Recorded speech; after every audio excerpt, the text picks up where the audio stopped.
Celtics Jaylen Brown Trump makes it more acceptable for our acists to speak their minds. Boston Celtics guard Jaylen Brown on Tuesday became the latest NBA player to speak out against Donald Trump, saying that the president has made it a lot more acceptable for racists to speak their minds and that his character and some of his values make him unfit to lead.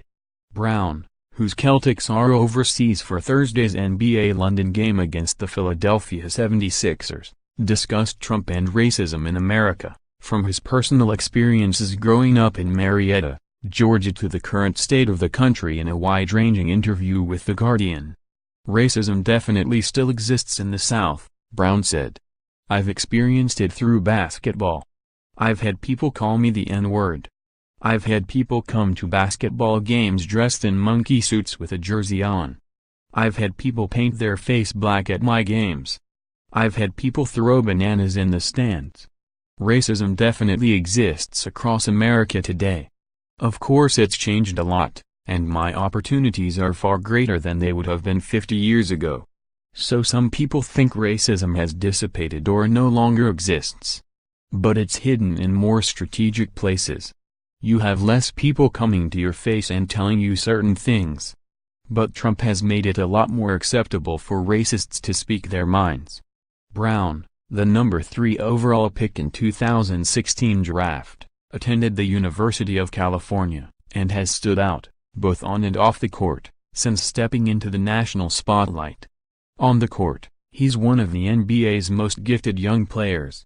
He's an elite athlete, a plus defender, and he's taken a significant step forward in his second season to become a key contributor for a Celtics team sitting at the top of the Eastern Conference. Off the court, Brown was deemed too smart for the NBA by an unnamed executive before the draft. Per the Undefeated, a label he told The Guardian hinted at something very problematic within society. He's an avid chess player. He taught himself how to play the piano.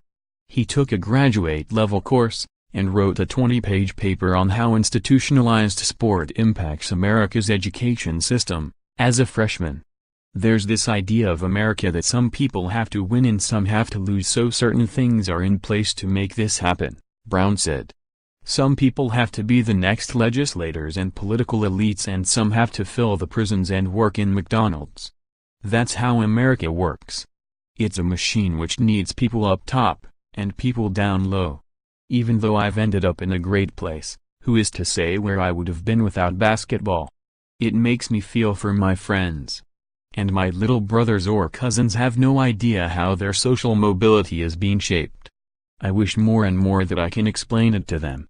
Just because I'm the outlier in my neighborhood who managed to avoid the barriers set up to keep the privileged in privilege, and the poor still poor, why should I forget about the people who didn't have the same chance as me?" Brown touched on Colin Kaepernick's national anthem and protests as well, which he described as both peaceful and successful. "It made people think," Brown said. "It made people angry. It made people want to talk. Often everybody is comfortable with their role in life and they forget about the people who are uncomfortable. So for Colin to put his career on the line, and sacrifice himself, was amazing. But Colin was fed up with the police brutality and pure racism.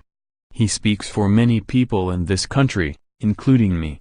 Follow USA Today Sports Ajnuharthkus on Twitter @tweetank.